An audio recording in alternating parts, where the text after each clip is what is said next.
Salut les graphes, ici Julien Flo du site graphseobourse.fr. Alors, d'après votre demande, voilà, ça vous intéresse que je fasse des analyses, notamment sur le Bitcoin, les autres crypto-monnaies. Alors, suite à un très bon commentaire d'Alexis, j'ai décidé aussi d'intégrer des trackers et des actions qui sont liées de près ou de loin à la blockchain et et à l'évolution du Bitcoin, de l'Ethereum et d'autres crypto-monnaies. Comme ça, voilà. Pour moi, c'est réellement les crypto-monnaies, c'est une règle d'or de savoir que c'est du spéculatif. On peut tout à fait y investir, mais encore faut-il voilà, savoir ce qu'on est prêt à perdre, hein, et donc ne pas mettre tous ses œufs dans le même panier et savoir que voilà, c'est spéculatif et pas être all-in sur du Bitcoin par exemple. Et donc limiter et mettre en place une gestion de risque, enfin tout un tas de choses hein, qui sont cruciales à votre survie et à votre durabilité. Alors ce que l'on va faire dans c'est la première donc cette première vidéo hebdomadaire, donc je vais essayer d'être assez discipliné, de vous en proposer une par semaine, et on va faire donc un point sur les principales crypto-monnaies d'un point de vue analyse graphique, analyse technique, et derrière on va voir également des trackers qui sont liés au Bitcoin et à la blockchain, et puis quelques actions. Comme d'habitude, si vous appréciez ce type de format et ces vidéos, n'hésitez pas à mettre un pouce bleu, comme ça, ça me motive à continuer. N'hésitez pas à me faire part également d'autres titres ou d'autres crypto-monnaies que vous suivez et que potentiellement vous aimeriez que j'analyse. Et donc, utilisez les commentaires en dessous de cette vidéo pour ça, et donc pour créer un partage au sein de la communauté. Donc, le Bitcoin. On attaque, donc le Bitcoin, vous le voyez, hein, alors moi ce que j'aime bien au niveau des crypto-monnaies, c'est que ça s'analyse exactement comme des actions. Donc là, au niveau Bitcoin, voilà un petit peu où on en est. Donc on est sous cette oblique ici, on a créé un bon niveau de support sur ces niveaux-là, et on avait une mini oblique, donc baissière, que l'on a cassé à la hausse et qui a donc créé un rebond sympa. Ce rebond sympa, il va rester valide, hein, on le voit. On a un bon support qui est ici sur le niveau, alors là je suis sur le Bitcoin en dollars, hein, donc sur le niveau des 8680 $, donc qui joue un gros rôle de support. Et derrière, le gros de la résistance, on le voit, ça va être sur ces niveaux ici. Voilà, on va retrouver, vous voyez en fait, ici ça avait servi de support, là support également, derrière, hop, ici ça avait servi de support également, résistance pardon ici, et ainsi de suite. Donc en gros, on a une zone que l'on va délimiter comme ceci, qui est notre zone de résistance, et on voit qu'elle se jumelle parfaitement à notre oblique. Derrière, on va avoir en cas de cassure une autre grosse zone de résistance, ça va être celle des 12 000 $. On voit qu'elle avait servi de support ici, cassé, tergiversé, résistance, résistance, résistance. Donc voilà un petit peu où on en est. Donc il ne faut absolument pas croire que l'on est dans une reprise long terme, durable du Bitcoin, hein. C'est un beau rebond que l'on a eu. Mais maintenant, en fait, et c'est pour ça que vous le voyez, hein, on est dans une baisse des volumes. Hein, c'est-à-dire que les investisseurs sont en train de se poser la question, de consolider à plat tout simplement, et de se poser la question de dire, bon ben ok, est-ce qu'on va sortir par le haut dorénavant pour pouvoir aller chercher voilà, cette zone des 11 000 $ à 12 000 $, la prochaine résistance, ou est-ce qu'au contraire, on va être dans l'incapacité de dépasser cette zone des 9 900 $, 10 000 $, et on va revenir taper ici les 8 800 $, donc, qui sont en niveau de support. Si on casse ce niveau-là, le prochain support, ça sera l'ancien niveau de résistance que l'on avait cassé ici à la hausse, donc vers les 8 100 $, 8 000 $ pour arrondir. À savoir que le Bitcoin, ça aime bien quand même les niveaux assez psychologiques, c'est-à-dire des niveaux... les 8000, les 9000, les 10 000, les 12 000. Donc vous le voyez, on a quand même un gros niveau psychologique par rapport à ça, pour la simple et bonne raison qu'on a quand même, la majorité des intervenants sont des intervenants amateurs, non professionnels ou semi-professionnels.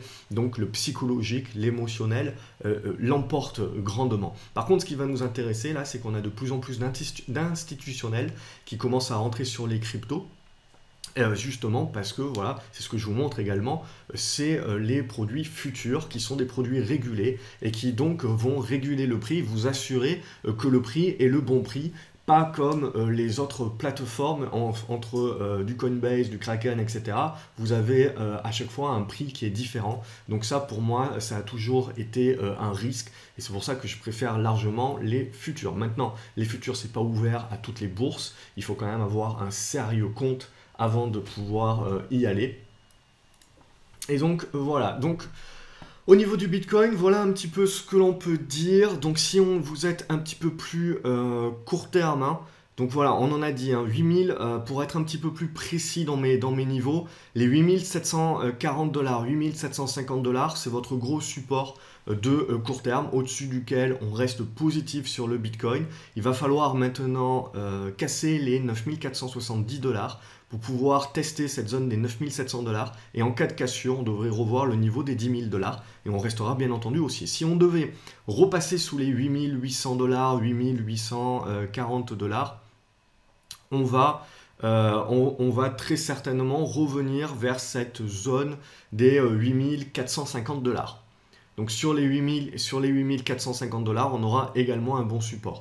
Donc pour moi, il y a quand même, aujourd'hui, on reste haussier sur le Bitcoin, mais on reste en dessous de résistance assez importante. Donc il va falloir surveiller tout ça à l'avenir, mais pour le moment, ça reste haussier. Si on regarde, on m'a demandé également le Dash. Vous avez exactement le même type de configuration hein, sur le Dash, c'est-à-dire qu'on est repassé au-dessus d'un niveau qui avait préalablement joué un rôle de support, cassé à la baisse, donc qui avait joué un rôle de résistance ici, cassé une nouvelle fois à la hausse, donc dorénavant ça devient à nouveau un support. Donc on voit ici au niveau des 430 $, 430 $, 435 $. Derrière, on est exactement dans la même typologie, c'est qu'on est en train de créer un squeeze, on le voit. Et donc là, c'est la précédente, ici, cette résistance-là qui nous arrête pour le moment. On peut créer une oblique ici, donc vous cassez les 510 $, vous devriez revenir sur les 560 $. Le gros morceau, pour le Dash, hein, il est là, regardez. Donc ici, on avait un bon niveau, là une nouvelle fois, là il avait été cassé, mais hop, ça avait été une fausse cassure, et là il avait joué un nouveau rôle de résistance. Donc c'est 650 $, c'est votre grosse résistance. Donc on reste aussi également au-dessus des 450 $, hein, au niveau du Dash. De toute manière, ça ressemble fortement au Bitcoin, hein. Tout est un petit peu interconnecté puisque la psychologie des intervenants est interconnectée. Et après, voilà, ce débordement des 550 $ devrait permettre d'aller chercher un petit peu plus haut. Ce qui est très intéressant par contre sur le Dash, c'est que là où on voit que sur le Bitcoin, les volumes ont plutôt tendance à se réduire, sur le Dash, on voit que les volumes, après avoir eu une certaine atrophie, sont quand même revenus d'une manière majeure. Alors je parle ici des volumes hein, sur le contrat futur. EOS, là vous avez eu une explosion exponentielle, donc il n'y a rien de plus à dire par rapport à ça. Donc au fur et à mesure, là je viens de commencer, mais au fur et à mesure des semaines, on va faire des analyses, hein, on va pouvoir suivre tout ça. Donc là c'est clair et net que c'est toujours haussier, tant que vous tenez, vous le voyez, cette zone ici, des 15 $, 15,70 $. Et donc on va avoir la construction d'une figure. Et si vous cassez cette figure par le haut, vous aurez une continuation haussière. Si vous la cassez par le bas, on aura une correction un petit peu plus profonde, très certainement, voilà, sur des niveaux aux alentours des 13,40 $. Voire jusqu'à un retour des 10 $ si vous avez un retracement, mais en l'occurrence à court terme, hein, 15,80 $ au-dessus, c'est positif. À plus court terme sur les hausses, hein, si vous cassez les 17,50 $, on devrait revenir justement sur ces 15,80 $ en test. Pour relancer la hausse, il va falloir rompre les 19,30 $. Vous cassez les 19,30 $ et on repart pour un tour. Ethereum, même typologie, hein, exactement la même chose. Donc hop, vous avez le rebond qui se met en place et ce rebond, il est en train d'arriver là dans une zone de résistance, ici, sur ces niveaux, clairement entre les 775 $ et 830 $. Donc pour le moment, c'est pas encore fait. Je pense que ce rebond, il y aura un retracement par rapport à ce rebond qui est très puissant, mais qui reste, à mon sens, un rebond technique par rapport justement à un excès baissier. Donc après, ce qui va être très intéressant, ça va être la consolidation et la construction de la consolidation. Et c'est la construction de la consolidation qui va pouvoir nous indiquer si on va pouvoir privilégier une sortie par le haut, et donc un retournement et une relance haussière sur l'Ethereum, ou au contraire, si on va sortir par le bas, là en l'occurrence, notre support, il est ici. Si on sort par le bas de ce support-là, on aura un dernier rempart. Donc si on casse par le bas, c'est 590 $, on aura un dernier rempart sur les 530 $. Et derrière, si on repasse en dessous des 530 $, on repassera dans une dynamique baissière. Donc pour le moment, voilà, on va observer un petit peu cette consolidation. Litecoin, vous avez exactement la même chose, vous avez un bon support sur ces niveaux-là. Également, là, il y avait une bonne résistance qu'on a cassée à la hausse, donc qui devient support. Hein, donc c'est votre support au-dessus duquel on reste positif, au-dessus des 140 $.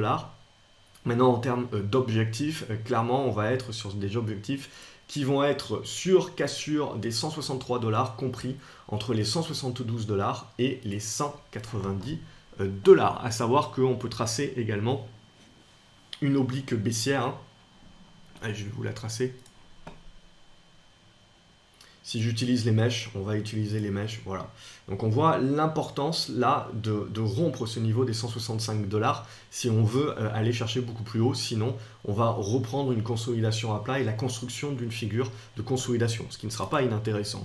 Le Monero également, même typologie, hein, vous avez ici la tendance baissière, pouf, la cassure de la tendance baissière, le rebond qui se met en place, et là derrière on revient donc sur des résistances de long terme. Donc on voit les niveaux, hein. Ça avait été des gros niveaux de support lorsqu'on avait eu la bulle sur la plupart des crypto-monnaies qui s'étaient mises en place.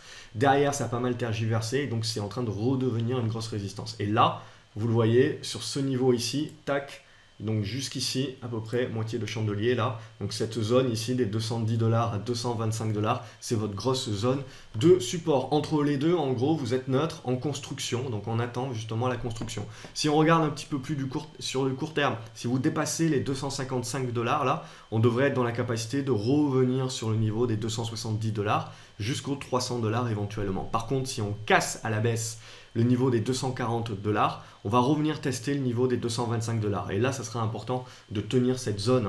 Hein. Cette zone-là va être très importante et on pourra évidemment nourrir un rebond par rapport à cette zone-là qui est une très forte zone de support. Néo, vous êtes exactement sur les mêmes typologies, hein, donc gros support ici et grosse résistance ici. Là, la résistance, on peut même la tracer sur ces niveaux-là. Donc vous recassez ici la résistance, vous relancez une hausse et une relance haussière. Et donc là, pour moi, je pense que en fait, on va certainement tergiverser et on va commencer à construire ici une congestion. Et c'est ça qui va être très intéressant parce que cette congestion, elle va soit casser par le haut et donc nous donner une relance haussière, soit casser par le bas et remettre un coup de tendance baissière sur les différentes crypto-monnaies. Donc voilà un petit peu, ça c'était... Ah, j'allais oublier le Ripple.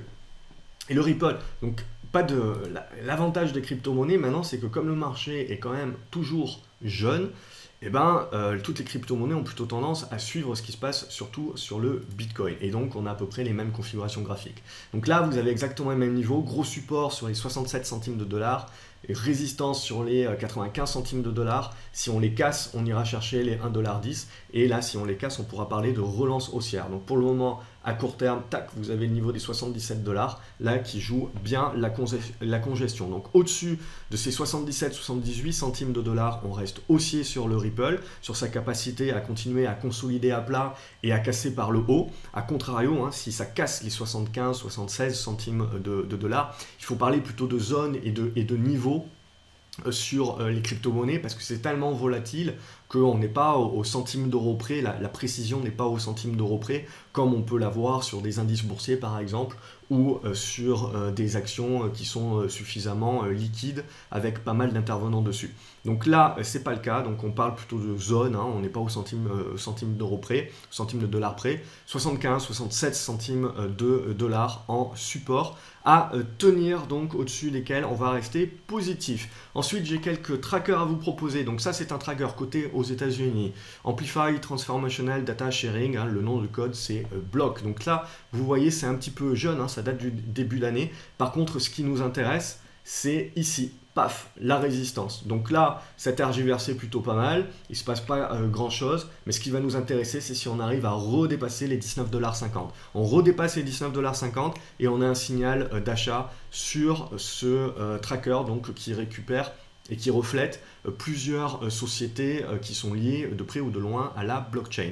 Derrière, vous avez ici une action. Celle-ci, elle est comptée en euros, donc elle est cotée notamment en Allemagne. Donc là, vous retrouvez exactement le même type de choses. Hein. Donc on a eu la consolidation, évidemment, ça suit bien. Tac, on a le niveau pivot qui est ici. Au-dessus des 41 €, on est positif. Ici, par contre, il va falloir casser cette résistance-là. Et puis derrière, on a pas mal de résistance ici et puis ici.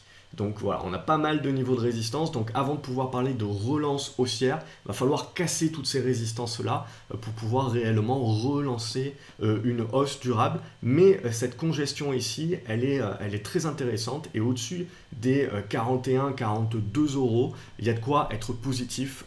Bien sûr, c'est spéculatif, hein, je ne vais pas le répéter, mais c'est clairement, tout est spéculatif sur les cryptos.